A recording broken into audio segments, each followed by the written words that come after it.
Bonjour, c'est pour moi un honneur d'ouvrir cette marche. C'est plutôt ça qu'il faut dire.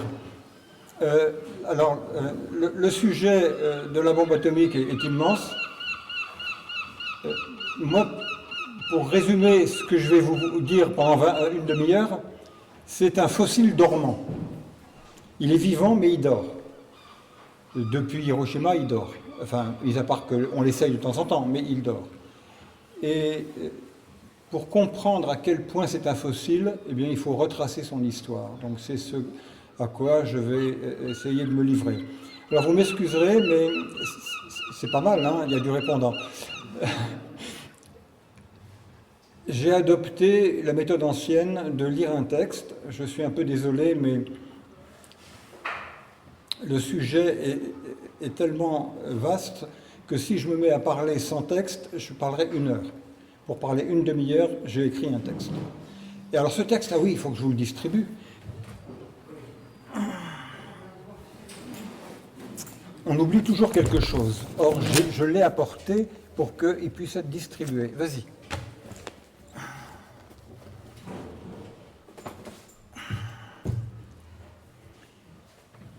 Donc vous excuserez le caractère un peu académique de l'exposé. Pour commencer, il peut être amusant de voir ce que donne une bombe atomique au moment où on la fait exploser. Alors là, ce que vous voyez à l'écran, c'est en petit. Les gens de Facebook, paraît-il, le voient en plein écran. Donc c'est un essai atomique américain dans le désert du Nevada, une bombe de 52 kilotonnes, 30 millisecondes après le déclenchement. La boule fait environ 30 mètres de diamètre. La boule de feu. Vous voyez que c'est une forme assez complexe et ça a l'air assez vilain. Hein, et de fait, les bombes atomiques, c'est assez vilain. Alors comment je fais déjà pour l'arrêter ? Ah oui, arrêtez de partager. Voilà. Alors maintenant, je viens au texte. Donc les bombes atomiques sont-elles des armes militaires ? La question bien téméraire, considérer l'idée commune que oui, elles font partie des arsenaux, que leur déploiement a été théorisé, financé et sans cesse perfectionné depuis bientôt 3/4 de siècle. Les doctrines d'emploi ont été imaginées, détaillées et les moyens de leur application préparés. Poser une telle question tient donc de l'oxymore, sinon d'une fausse naïveté de l'auteur, en vue de montrer que décidément, bien évidemment, ces bombes sont des armes, et des armes de nature militaire, c'est-à-dire destinées à être utilisées durant des conflits entre États. Pourtant, force est de remarquer qu'elles ne conviennent guère ni pour engager les combats, ni pour les poursuivre, et encore moins peut-être en garantir l'issue. Ce sont ces 3 limitations pour le moins limitantes qu'il nous faut argumenter. Avant tout, la bombe atomique s'inscrit dans l'histoire des sciences et dans l'histoire tout court, où elle n'a cessé de jouer un rôle pesant, bien avant les bombardements de Hiroshima et Nagasaki, dès après que l'idée en a germé. Un rappel historique s'impose donc. On s'imagine que la bombe atomique a surgi au début de la guerre dans la tête des gens. C'est complètement faux. Donc voilà comment s'est passée la genèse du désir de bombe atomique. Les propriétés radioactives du polonium et du radium révélées par les expériences de Pierre, Jacques et Marie Curie en 1898 ont plongé les chimistes et physiciens dans la stupeur. Le radium est lumineux par lui-même. Le radium est producteur de chaleur. Il fait fondre la glace indéfiniment, violant ainsi une loi physique jamais prise en défaut, le premier principe de la thermodynamique. Lorsque l'énergie produite, mise en regard de la période radioactive de l'élément radium, fut évaluée, la stupeur céda le pas aux spéculations et aux rêves, ainsi que l'écrivaient en 1902 les 2 physiciens anglais Ernest Rutherford et Kenneth Soddy. La radioactivité se situe en dehors de toutes les forces contrôlables connues. L'énergie d'une transformation radioactive doit être de 20 000 à peut-être 1 million de fois plus grande que celle de toute transformation moléculaire. Remarque que le philosophe et historien Henry Adams traduisit en termes prospectifs l'année suivante. Encore 1 siècle ou un demi-siècle ne sera pas nécessaire pour mettre sens dessus-dessous la pensée. Le droit, dans ce cas, disparaîtrait en tant que théorie ou principe a priori et céderait la place à la force. Les explosifs atteindraient une puissance cosmique. Le rêve d'Henry Adams, de la grande famille qui donna 2 présidents aux États-Unis, était un cauchemar. Pour les physiciens et les chimistes, il prit la forme d'un programme. Percer à jour les mécanismes atomiques afin de contrôler ou libérer en une fraction de seconde l'énergie formidable que Dame Nature distribue au compte-gouttes. 2 ans plus tard, en juin-juillet 1905, Henri Poincaré puis Albert Einstein remirent la physique sur pied en établissant la théorie de la relativité restreinte et l'équivalence entre masse et énergie. Autant dire que l'énormité quasi inimaginable du rapport entre énergie produite et matière consommée, le carré de la vitesse de la lumière dans le vide, galvanisa nos savants. Le jeu en valait largement la chandelle. Telle fut la grande entreprise scientifique mondiale des 40 années suivantes, libérer à volonté l'énergie atomique. Physiciens et chimistes échangeaient intensément. Des publications jalonnaient les découvertes et les progrès de cette conquête du Graal. De grandes entreprises finançaient largement les congrès et conférences. Cependant, rares étaient les hommes politiques et les militaires qui s'intéressaient à la question. On peut penser au livre de Gaulle de 1934. Aucun militaire et un seul homme politique, Winston Churchill.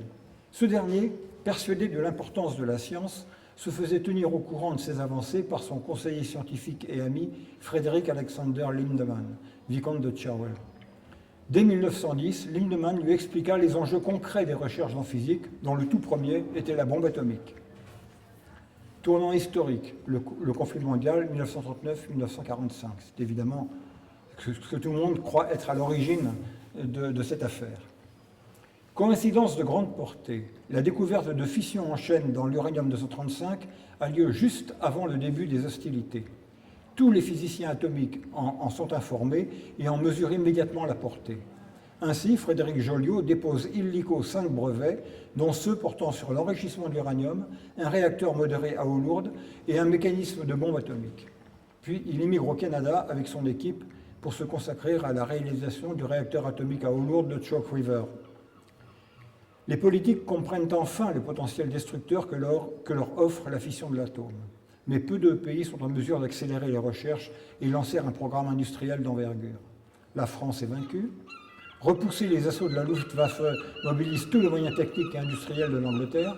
La priorité n'est pas la bombe, mais le perfectionnement du radar et la neutralisation des sous-marins de la Kriegsmarine.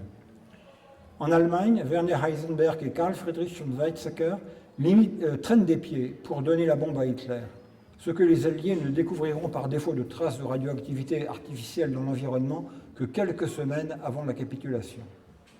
L'Italie n'a pas le tissu industriel suffisant.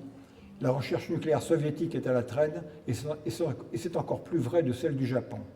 La suite est connue, pragmatique. L'administration américaine instaure un secret absolu sur l'existence et la finalité d'un gigantesque programme atomique, doublé après la découverte d'un second élément fissile, le plutonium. L'ère de la Big Science, totalement assujettie et contrôlée par l'État, trouve là son origine, dans le chaudron d'une guerre mondiale.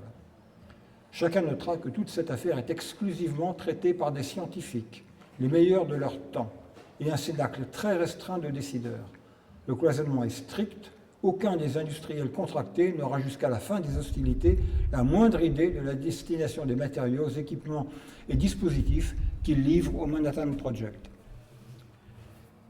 Vient ensuite quelque chose que les gens ignorent bien souvent, alors que c'est disons, quasi public, c'est que les physiciens ont été impliqués directement dans les bombardements d'Hiroshima et Nagasaki.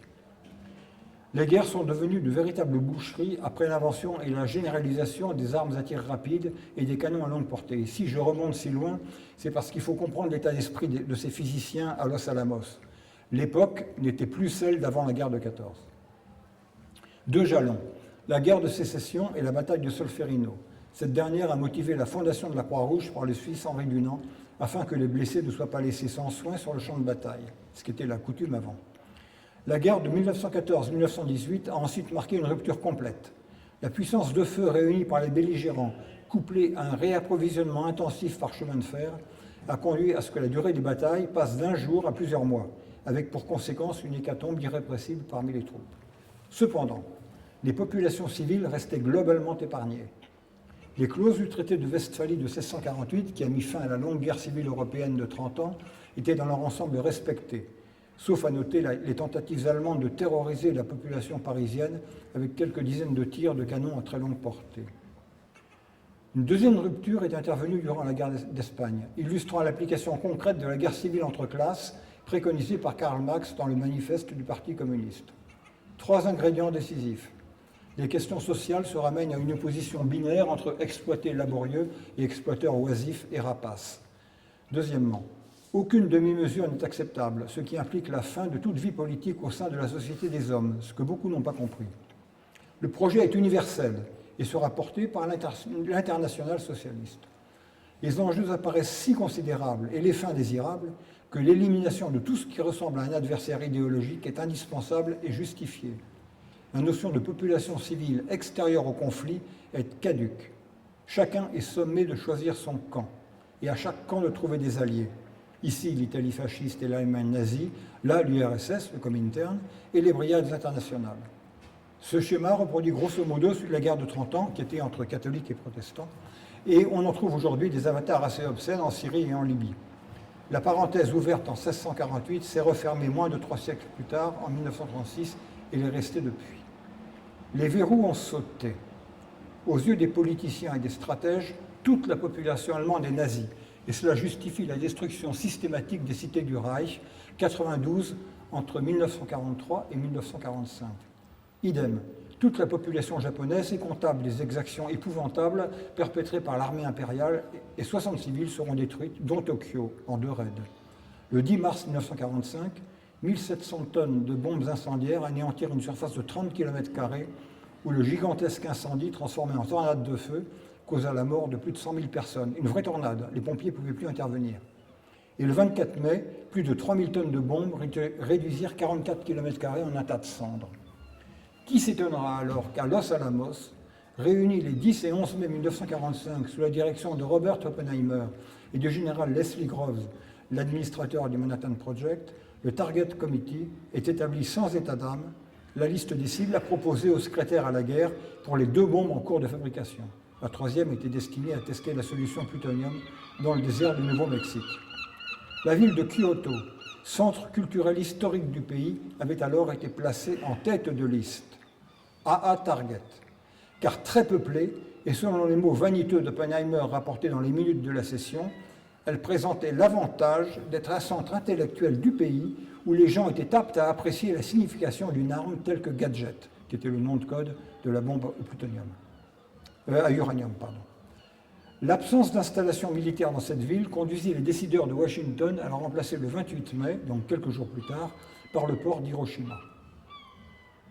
Alors que les scientifiques de l'équipe du Metallurgical Lab de Chicago demandaient, pour des raisons morales, à être associés aux décisions sur l'usage des bombes, donc tout le monde ne pensait pas la même chose, quelques hauts gradés mis au courant de la décision de les larguer sur des villes trouvèrent à objecter. Parmi eux, le généralissimo sur le front européen, Dwight Eisenhower, au motif que le Japon était aux abois et qu'il s'en fallait de quelques semaines avant qu'il ne soit contraint de capituler.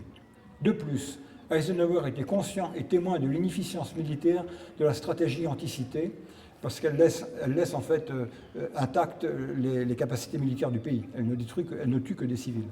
Et ne voyait aucun intérêt à attirer l'opprobre de l'opinion mondiale sur les États-Unis en anéantissant 2 villes avec ces nouvelles armes surpuissantes dont toutes les lois admises de la guerre interdisaient l'usage, a fortiori, contre des populations civiles. Alors maintenant, pour comprendre que c'est une arme de politicien, il suffit de regarder ce qui s'est passé dans la période très courte entre l'essai réussi du désert le 16 juillet 1945 et le tir des 2 bombes. Donc la phase 1, c'est la phase avant. L'histoire l'a prouvé, toute la séquence d'événements entre la capitulation de l'Allemagne, le 8 mai 1945, et le 6 août suivant, en apporte 1000 preuves. Les enjeux politiques ont prévalu dans les calculs et la décision de Harry Truman. La chance a joué en sa faveur. Il s'en est en effet fallu de quelques jours que Staline ne rafle la mise et n'obtienne sans conteste possible la capitulation du Japon. Serrions les principaux actes entremêlés du drame. Antérieurement, tout commence au moment des revers de l'armée japonaise, parce que ça change complètement l'état d'esprit d'une partie de l'élite politique japonaise. Les 19 et 20 juin 1944, la flotte japonaise est pratiquement anéantie dans la bataille navale qui précède la prise des îles Mariannes dans la mer des Philippines. La chute du gouvernement ultramilitariste de Tojo s'ensuit, et des partisans de la recherche de la paix font leur entrée dans le nouveau cabinet, dirigé par Koiso. L'attaché militaire japonais à Stockholm approche le prince Folke Bernadotte pour discuter une médiation du roi en faveur de la fin des hostilités. Sans suite. Les dirigeants japonais croient encore aux armes miracles des Allemands et pensent que si la guerre va être perdue, ce sera à des conditions négociées. En mars 1945 est envisagée la demande d'une médiation à la Chine, à qui on proposerait en échange le retour à la situation d'avant 1931, avant l'agression japonaise, et la création du Manchukuo, sans suite également. Cette tentative échoue. Le 1er avril, Okinawa tombe. Et une semaine plus tard, Koiso est remplacé par Suzuki. Tant que l'Allemagne reste en guerre, alors Suzuki était partisan de la paix. Tant que l'Allemagne reste en guerre, les partisans de la paix font profil bas, par crainte d'un coup d'État militaire. De toute façon, la capitulation sans condition qu'exigent les Alliés est inacceptable, y compris par ceux qui cherchent les voies de la paix. Tout est dans la perte de face. Quelle est la situation de la diplomatie et du renseignement juste avant les tirs? Considérons la situation au début de la conférence de Potsdam, qui réunissait les quatre alliés, Staline, Truman, Churchill et Chiang Kai-shek. L'essai réussi de Gadget à Alamogordo a eu lieu la veille de son ouverture. L'ouverture, c'est le 17 juillet, l'essai, c'est le 16. Le Japon fait savoir le même jour qu'il se battra jusqu'au bout si les Alliés continuent d'exiger une reddition sans condition. Grâce à la bande d'espions des 5 de Cambridge et à son relais londonien John Cairncross, Staline sait tout du Manhattan Project, enfin à peu près tout, sauf la date à laquelle les Américains seront en mesure de larguer les bombes atomiques. Truman ne sait pas que Staline sait. En revanche, il a eu vent des recherches japonaises de médiation. La dernière en date est en cours à Moscou. Tokyo y a dépêché l'ancien Premier ministre, le prince Konoye, partisan de la paix évincé par le parti militariste avant l'invasion de la Chine, pour négocier une médiation soviétique. À Yalta, en février 1945, Staline avait promis à Churchill et Roosevelt de dénoncer le traité de neutralité avec le Japon, signé le 13 avril 1941, dans un délai de 3 mois après la capitulation de l'Allemagne, le temps nécessaire pour exécuter la bascule stratégique d'ouest en est à travers la Sibérie. Naturellement, il quitte Moscou sans recevoir Konoye, puisque ce n'était pas un homme à perdre du temps compte tenu de ses décisions antérieures. Churchill, mis au courant du succès de Gadget durant la nuit du 16 au 17 juillet, il n'en a pas dormi de la nuit, Churchill, prie Truman de révéler à Staline l'imminent bombardement atomique du Japon. Truman prend Staline à part et n'évoque que la réalité d'une arme puissante, d'une nouvelle arme puissante. Staline comprend qu'il ne peut faire confiance aux Américains et il est plus que jamais décidé à hâter la réouverture des hostilités à l'Est pour envahir le Japon avant que les Américains n'aient eu le temps d'effectuer une frappe atomique. La conférence s'achève par un ultimatum lancé au Japon par les 3 alliés, USA, Chine et Grande-Bretagne. La capitulation sans condition. L'URSS n'était pas en guerre contre le Japon, donc il n'y a que les 3 alliés qui signent l'ultimatum. La course de vitesse entre Américains et Soviétiques atteint son climax.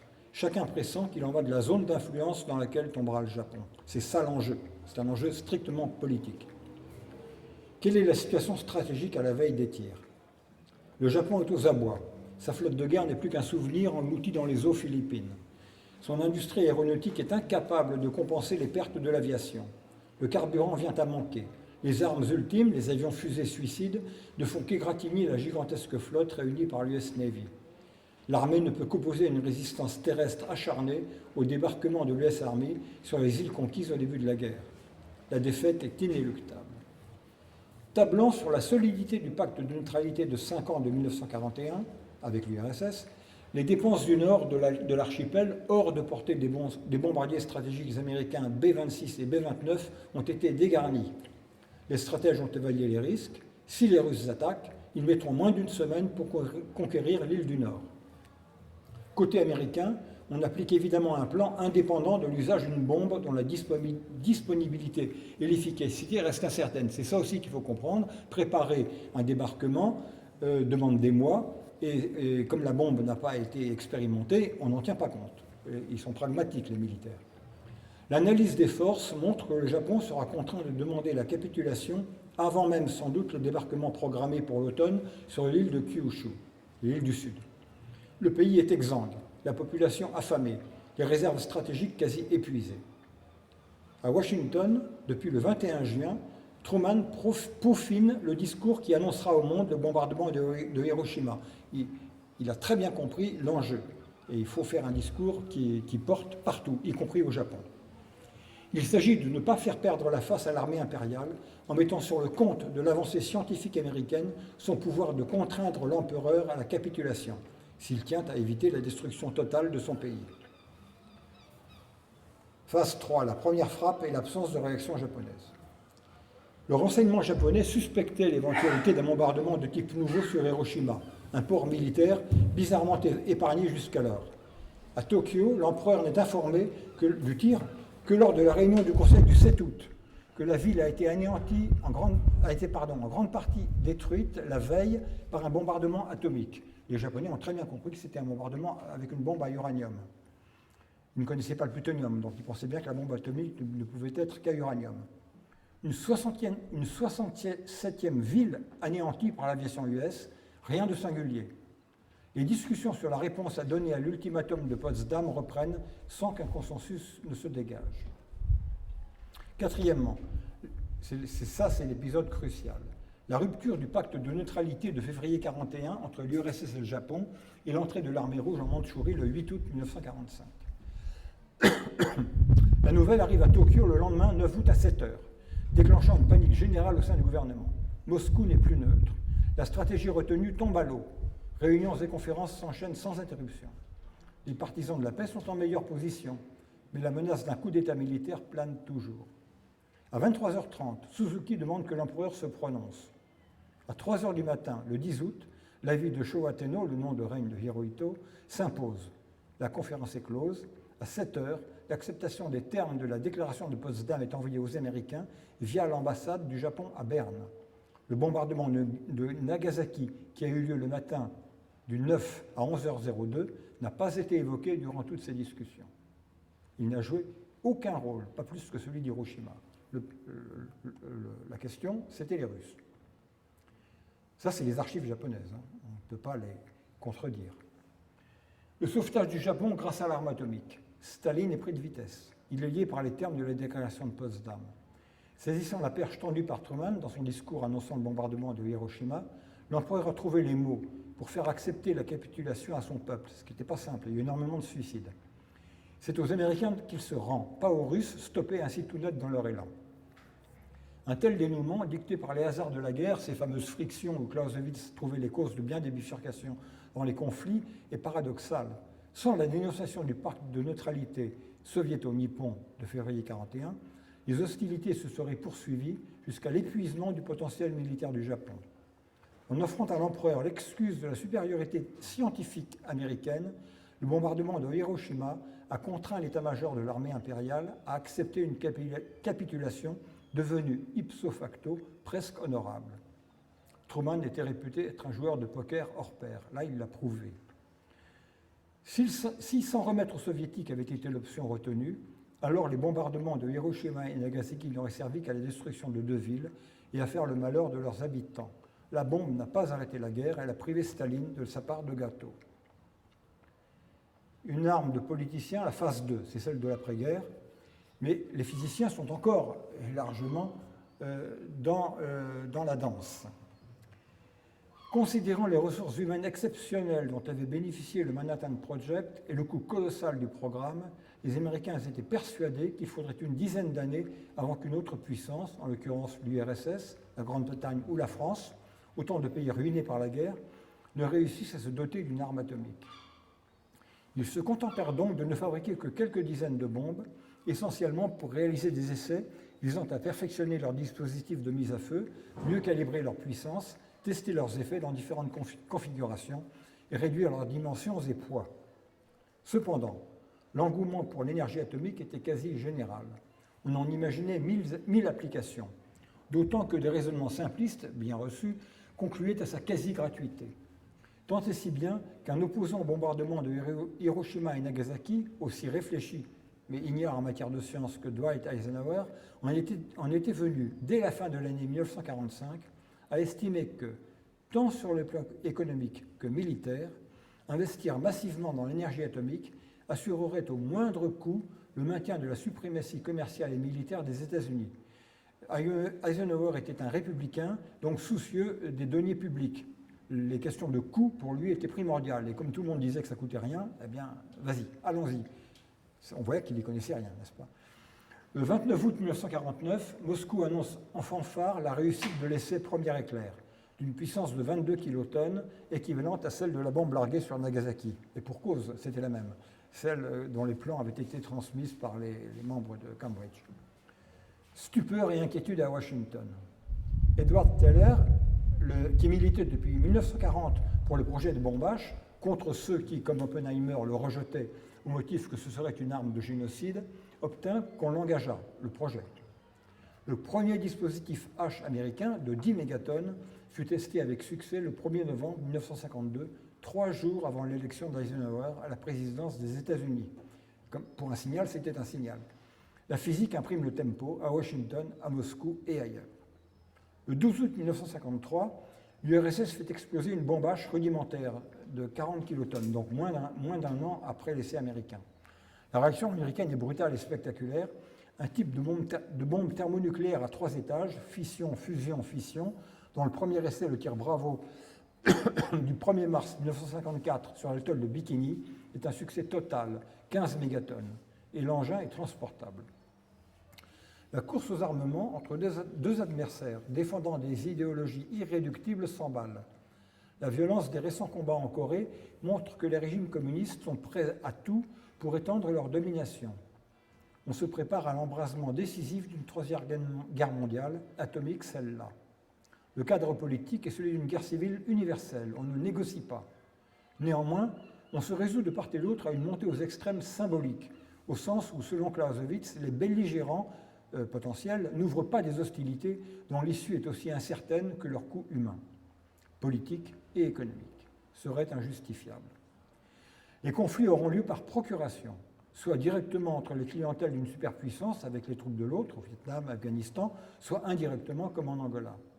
La bombe n'est pas faite pour servir au combat, ce n'est donc par définition pas une arme militaire. Là, ça c'est l'histoire qui l'a prouvé, parce qu'en Corée, les Américains étaient vraiment mal. Au Vietnam, ils ont perdu et ils n'ont pas tiré non plus. Et en Afghanistan, ils se des bombes atomiques sur les djihadistes dispersés dans la nature.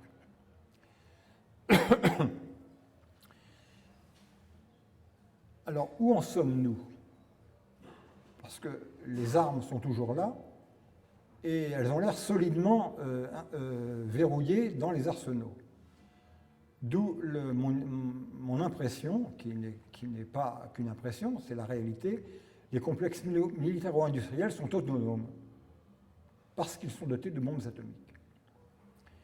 Et Nicolas Machiavel, il faut remonter loin pour voir à quel point les princes, les seigneurs de guerre s'acharnent à empêcher la paix.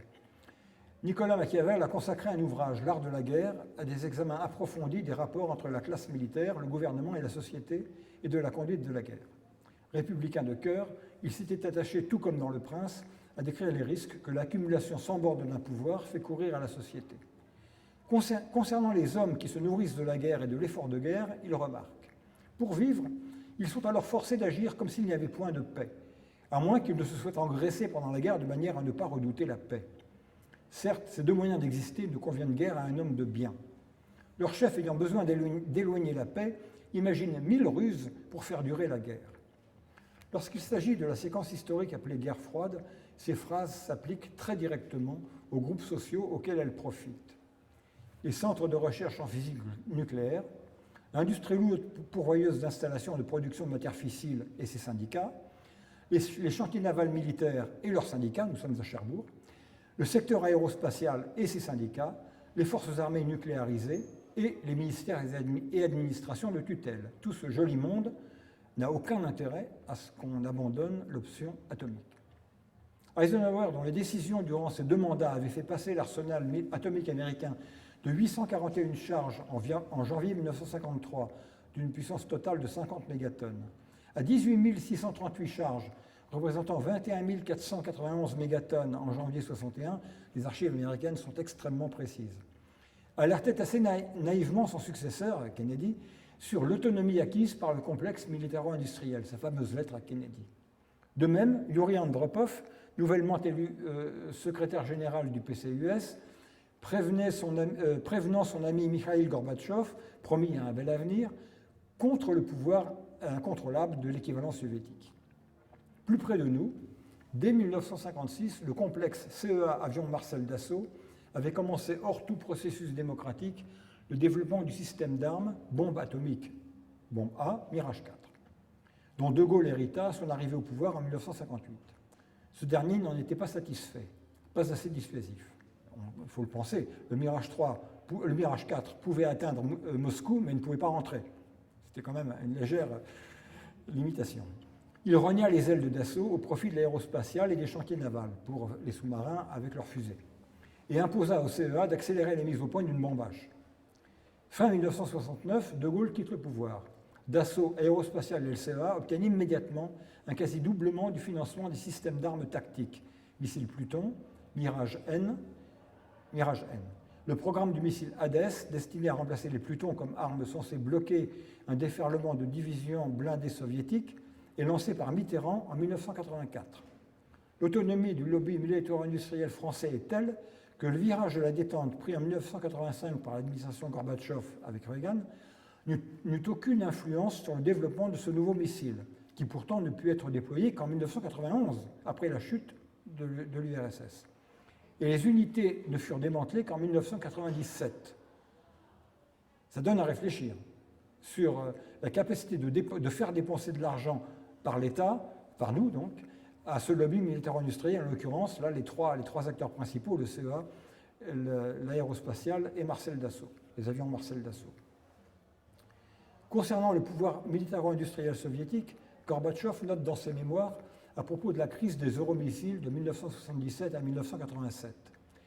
Quel que fût le prétexte à leur implantation, les SS-20, des hommes comme Andropov, Gromyko et Kosygin devaient bien se rendre compte des conséquences. Or, personne ne calcula réellement la réaction possible de l'Occident, ou plutôt, sous la pression du complexe militaro-industriel, ils décidèrent de se lancer dans cette aventure impardonnable en pensant peut-être qu'à l'Ouest, les pacifistes parviendraient à empêcher des mesures de rétorsion.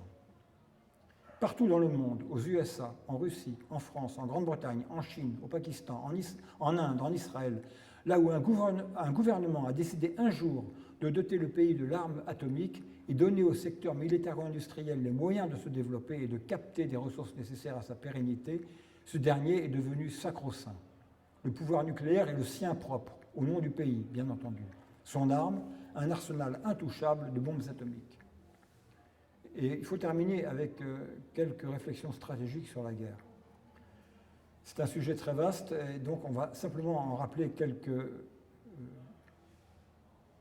notions, concepts de base, avant de passer aux discussions par certains stratèges sur l'intérêt de l'arme atomique. La guerre est une activité nécessaire, multiforme et évolutive. La guerre entre États est déterminée par la poursuite d'un ou plusieurs objectifs, les buts de guerre. L'agresseur a évidemment les siens. L'exemple de la première guerre du Golfe en 1991 est à cet égard assez éclairant, un objectif très limité. Mais l'agressé aussi, qui va définir les limites de sa réaction. Ensuite, les opérations obéissent à une grammaire, l'art de la guerre. L'art de la guerre est un véritable art, c'est-à-dire que ce n'est pas une science. La grammaire en est riche et évolutive, si riche et si évolutive qu'il serait vain d'en tenter ne serait-ce qu'un résumé ou un digest. On peut cependant rappeler l'objet en une seule phrase, neutraliser les forces armées de l'adversaire pour le contraindre à capituler.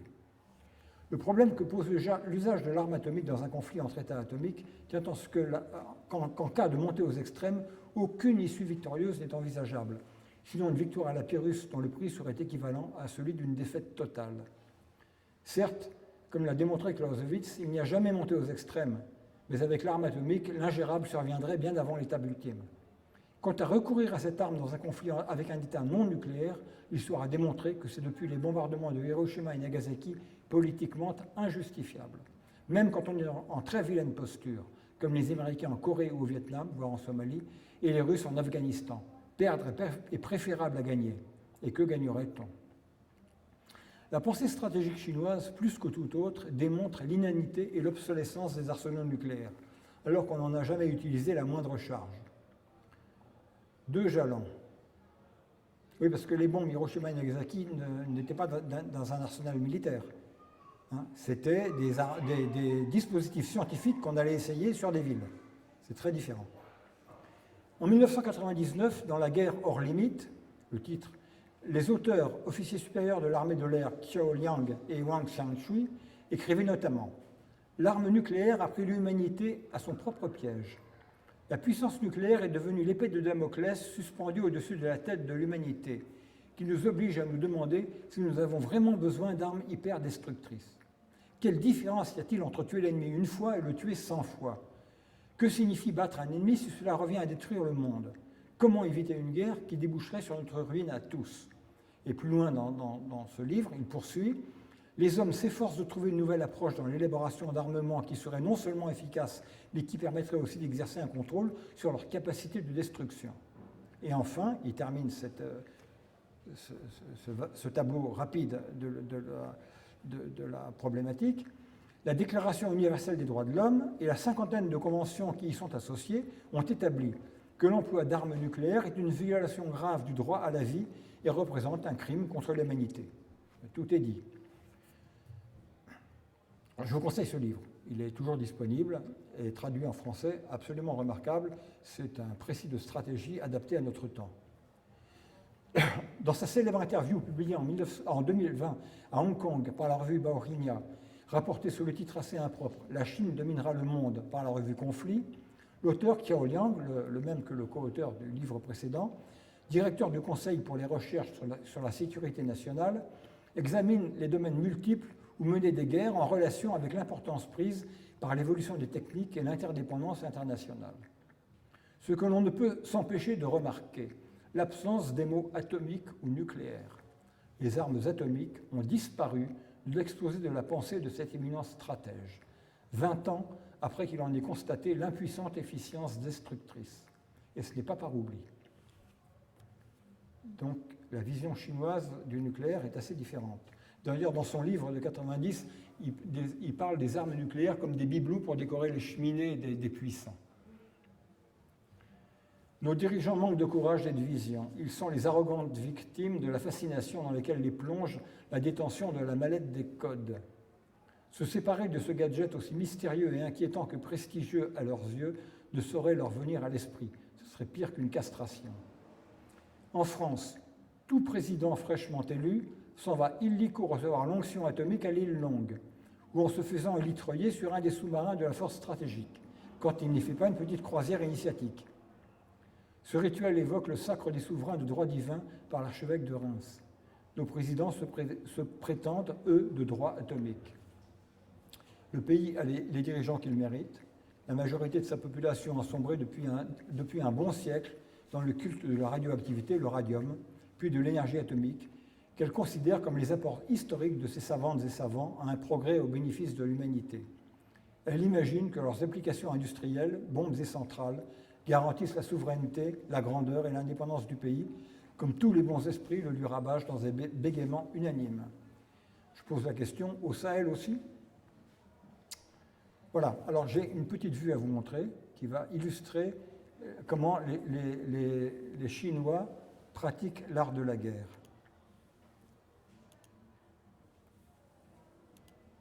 Voilà.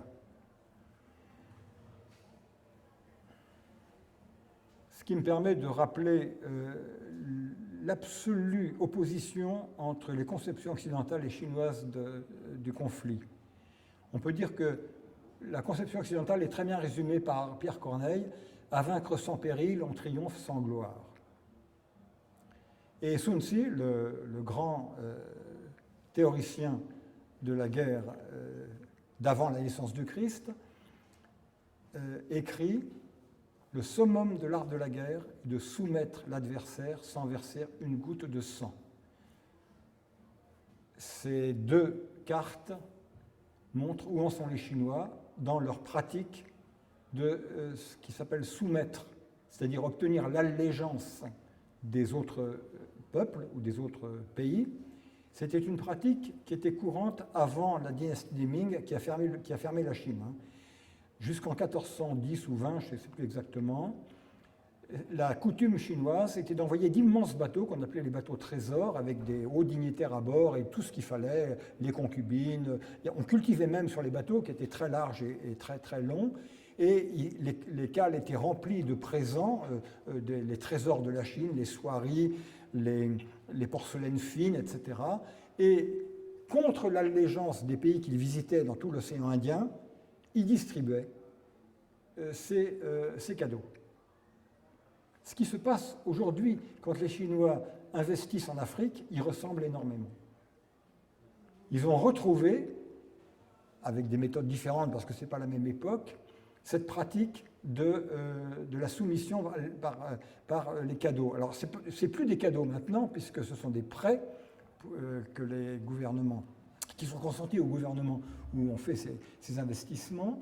Mais ce qu'il faut voir, c'est que si les Ming ont interrompu cette diplomatie du cadeau, c'est que c'était extrêmement cher. Et après l'incendie du palais de la Cité interdite, le grand incendie de 1410 ou 20, c'est à ce moment-là que ça s'est arrêté, la dynastie précédente est tombée, et les Ming ont compris que les ressources de la Chine ne permettaient pas de continuer à reconstruire la Cité interdite, construire des flottes immenses et aller distribuer des cadeaux partout dans le monde. Donc ça s'est arrêté à ce moment-là. Mais ça recommence maintenant parce que la Chine est assez riche pour se permettre de reprendre cette politique de soumission. La Chine est un pays fondamentalement pacifique. Depuis qu'elle s'est unifiée, après la période des guerres,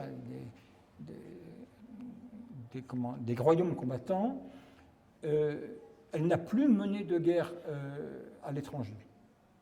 Elle n'a plus agressé le pays. Elle s'est fait agresser, les Mongols, les Mandchous, etc., puis elle les a absorbés, elle les a assimilés, parce qu'elle est capable d'assimiler les agresseurs, mais elle n'a pas mené de combat. C'est-à-dire que l'Empire se développe par la soumission ou l'allégeance des peuples qui l'entourent. Donc vous voyez, ça donne à réfléchir. Alors pour ce qui concerne, il ne faut pas croire que c'est de la bienveillance, hein. Et là je tiens à insister, j'avais fait un petit email à Béatrice juste avant notre réunion. Quand on considère la volonté chinoise de rétablir l'unité avec Taïwan, alors là, il n'y a pas de bienveillance. On fait des intimidations, on essaye de promouvoir un glissement du Kuomintang vers l'adhésion à l'idée que la Chine est unique et que c'est Pékin qui doit la réunifier. Et on fait 2 millions de cyberattaques par jour. À Taïwan, ils ont une brigade spéciale, enfin quasiment une armée, qui contre ces cyberattaques. Voilà où on en est. Il n'y a pas une goutte de sang qui est versée, mais la pression est forte. Bien, ben écoutez, j'ai terminé. Je vous remercie.